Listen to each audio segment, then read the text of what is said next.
Buenos días, amigos. Cuando desarrollamos la investigación de conflictos, el estudio de conflictos, es muy importante que observemos cómo un conflicto puede afectarnos a nosotros, nuestro país, nuestras familias, vecinos, amigos. Y en este caso, observamos muy cerca de nosotros un conflicto en ciernes, en realidad un conflicto en proceso y en escalada. Me refiero a la actuación de los Estados Unidos para detener al cartel de los soles, disponiendo de una fuerza de tarea muy significativa frente a las costas de Venezuela y el Mar Caribe. Esta situación en particular va a dar lugar a algo que una autora, Ariana Franco, denominó la guerra a distancia. Ella ha observado, como muchos otros, que Estados Unidos hace mucho tiempo no ocupa un territorio.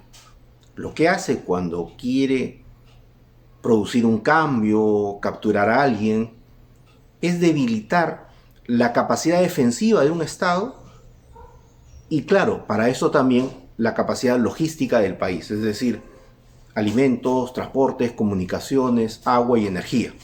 Bajo esa situación, el país colapsa y son las fuerzas internas, las fuerzas vivas interiores, las que recuperan el poder, como ha pasado en Siria, como ha pasado en Libia y ha pasado en otras partes.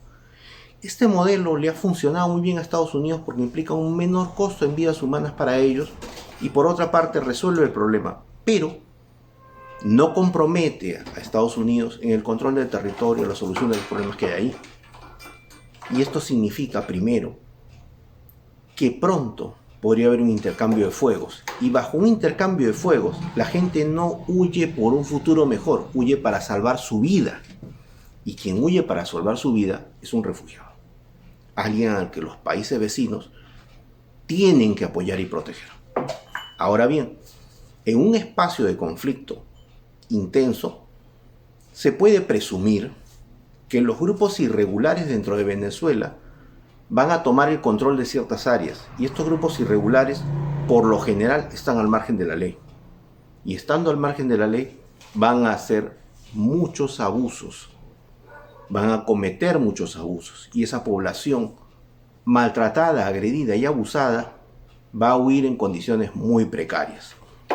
Por tanto, nos vamos a encontrar en una situación como la que se encontró Macedonia como el 2015-2016, de gente queriendo cruzar la frontera, pero sin alimento, en malas condiciones de salud y muchas veces presa de graves agresiones. Esto es en primera instancia la situación que nos vamos a encontrar, pero en segundo lugar consideremos algo. En estas situaciones humanitarias también se filtran criminales que ven la oportunidad de ubicarse en otra condición, de cambiar de nombre, de encontrar otra identidad y salvar sus problemas con la justicia. Cosa peligrosísima, porque podría sembrar a toda Sudamérica de delincuentes. Además consideremos algo. Si hay en el lugar gente armada, porque de hecho el presidente de este país ha dicho que ha distribuido armas entre la población, millones de armas, estas armas se van a filtrar de alguna manera. ¿Por qué? Porque armas en manos de civiles son fácil presa de organizaciones criminales, que usan estas armas para cometer crímenes o para venderlas. Finalmente son una mercadería de cambio de alto valor. Y además, si llega a colapsar la Fuerza Armada de este país, lo más probable es que haya grupos irregulares que pretendan hacerse de sus armas. Ya lo hemos visto en Siria, ya lo hemos visto en Libia.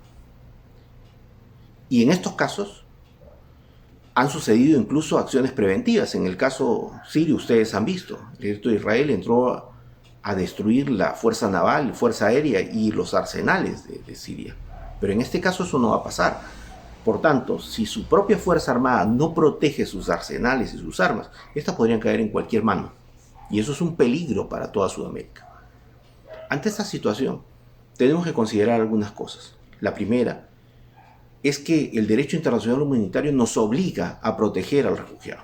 Y si esto se produce, los países sudamericanos tenemos que prever lo que vamos a hacer. Tenemos que ponernos en esa situación y pensar cómo vamos a distribuirnos a estas personas, cómo vamos a atender a ellos y al mismo tiempo cómo vamos a filtrar la delincuencia. Y además, cómo vamos a evitar que esas armas se distribuyan y queden parqueadas en diferentes países cometiendo por décadas cantidad de crímenes haciendo uso de ese poder de fuego. Esa situación es la que quiero llamar la atención en este video. Hace pocos meses, poco tiempo, publiqué 2 artículos, uno en Vivir Bien y otro en Nuevos Rumbos, hablando sobre 2 aspectos. Uno, la guerra a distancia, que es lo que probablemente suceda muy pronto. Y lo segundo, sobre el desastre humanitario, que también va a suceder como resultado de esta guerra a distancia. Quiero entonces pedirles a ustedes que me escuchan que reflexionemos el tema, que lo pensemos y también pidamos a las autoridades que comiencen a prepararse para una situación como esa. Ya saben ustedes, por un lado tenemos un desastre humanitario y por otro tenemos un riesgo a la seguridad nacional, no solo de Perú, de todo el hemisferio. Y tenemos que pensar cómo lo vamos a manejar. Nuevamente, los invito a leer, anexo a este video, los artículos donde trato estos temas, que también tienen la bibliografía de la cual he sacado estas ideas, y además a ver mis otros videos y leer mis otros artículos. Los saluda nuevamente Andrés Escudero, soy especialista en conflictos. Un gran abrazo, muchas gracias por escucharme. Saludos. Buenos días.